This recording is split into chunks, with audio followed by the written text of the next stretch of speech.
time at the Hopman Cup. How does it feel? No, it was another good hit out today. I felt in patches. I played some really good tennis today. I never played Alexandr before. He's a tough guy to really get a read on. He plays so many funky shots out there, and it was probably only 1 or 2 points in it in the end. If I was able to break halfway through that third set, and then I had break points to try and get back to 5-all, and I was up an early set and a break as well. So all in all, it was a really good hit out. Not too bad. No, I was just trying to, obviously keep us in the match today by winning my singles more than anything. And as I said, though, I thought I played pretty well today. The big pitch is obviously the Australian Open. That's where I want to be playing my best tennis, and this week has been the perfect preparation for that. And a nice way to say goodbye to Perth, still playing such top tennis. I still feel like I can match it with the best guys in the world out there, obviously, and it's just a little bit match toughness I get getting back in that routine. I hadn't played a lot of matches in 2015, and I think that will start to come obviously after this week. Representing Australia for the last time as a player, did you think about that at all? What's that, sorry? Representing Australia for the last time as a player, how did you feel about that at all? Not really. No, obviously going out today, once Yaka lost, it was going to be pretty hard to make the final. So I was more focused on trying to get the most out of it, obviously, for the Australian Open, and just get my game in as good a nick as possible.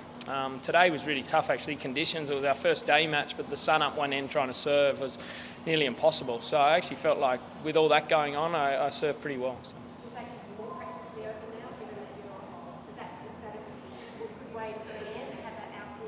Yeah, I guess.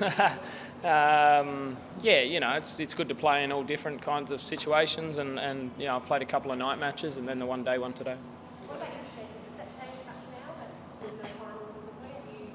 Should we read the schedule where you're going? No, it doesn't change a whole heap. I've agreed to play in Adelaide now as well, so play a fast four match against Nadal with Kyrgios on Monday night in Sydney, which I'm really looking forward to, and then Tanasi obviously had surgery, so I've stepped up to play in Adelaide for a couple of nights. So it's going to be nice going back to my hometown for a couple of nights there. It's where it all started for me. So I'm really looking forward to getting back there and playing at the Drive.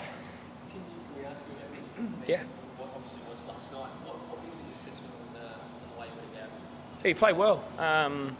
Obviously, I think in the past, it's been pretty high tennis every time they've played against each other. And Andy, he's such a tough player for Nick to play, purely because he makes you play that one extra shot all the time. But Nick's serving as well as I've seen him serve this whole week. In practice, he's been serving big the whole time.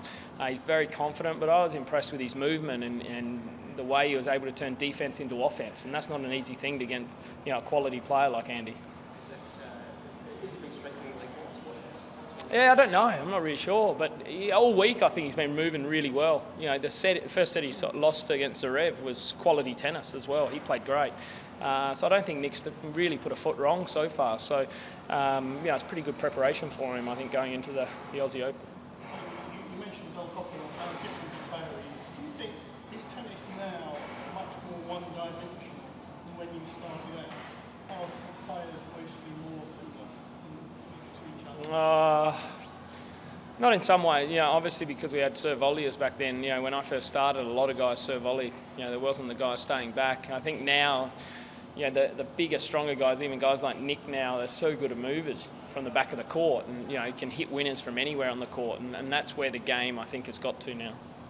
What sort of damage do you think you can cause at the Australian Open in terms of? I don't know. Wait and see. Have you seen any goals per se? No, nothing. No.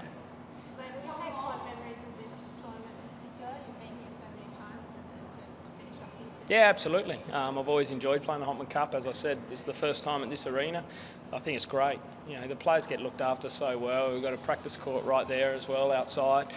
It is a really good hit out for all the top players leading into the Australian Open. Just one quick one. You've been spending a lot of time on court coaching as well. Yeah. Have you found that, mixing coaching and playing? Has that been? Well, that's my full-time job. I'm a part-time player now. So. You just have late night. Yesterday was a long day. After I had a late night the night before playing, and then helping Nick out a little bit there. And I did at the US Open. It was tough. But obviously, leading into the Australian Open, I've got to try and focus on getting myself right, and then, once I'm out of the Open, then obviously I'm all theirs. So that's what you put Tony Roach for all those years. Yeah, exactly. Yeah. Thanks.